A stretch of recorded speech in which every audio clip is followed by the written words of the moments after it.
When Destiny was released last year, we all had very high hopes for it. And then it kind of faltered. Here was this game that was way too much of a loot grind. The Peter Dinklage bot wasn't great. And sure, the shooting was great, but there wasn't much to do. There's like two things that you did over and over again.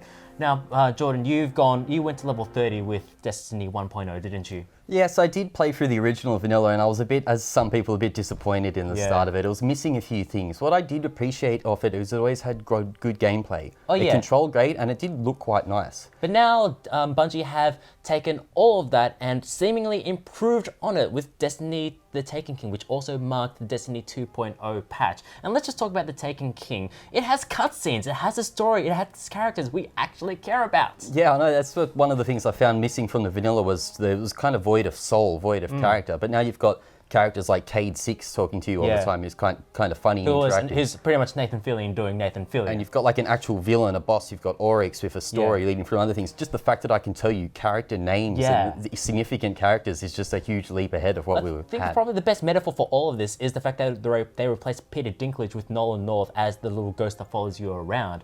And like the emotion and interest that he puts into his performance, like it's sort of a metaphor for the rest of the game, like how much attention and interest that the developers have put into now the loot, where you actually get substantive drops to the point where, I'm not sure about you, but the very first thing I picked up in the Taken King was much better than my legendary stuff from the previous 1.0. Well, there's a whole load of content this time around. And if you've got that kind of angle, if you like to go for loot drops and all that kind of endgame content, there's so much there. I was surprised when I finished the Taken King story and went back to the main city, I suddenly had 13 quests on me. So there's so much endgame content, but now you've got Taken King released as a standalone product. If you go and pick that up, it's kind of a full release price, but you're getting the whole vanilla game, the two other expansions that were pretty decent, and plus all this now as well. So it's a pretty substantial package for the price they're asking. But at the same time, though, it is kind of hard if you're a completely new player to enter in at this point, considering the community is so mature. Most people have decided whether they want to invest in Destiny or not. So unless you have some friends who are willing to go along with you, or who are willing to shepherd you from level 1 to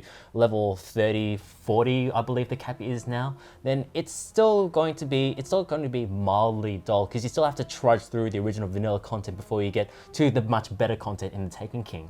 Yeah, but if you blast through that story, like it was a bit dull, but it's pretty short really. It's pretty quick and you get through it. So really, I've kind of been having a lot of fun with it. So I can wholeheartedly recommend picking this up if you're a new player. And that it still has probably the best in business gunplayers, and the shooting in this game still feels fantastic.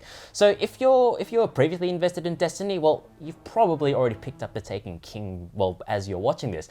But if you're lapsed, I reckon like now might actually be a really good time to hop back in.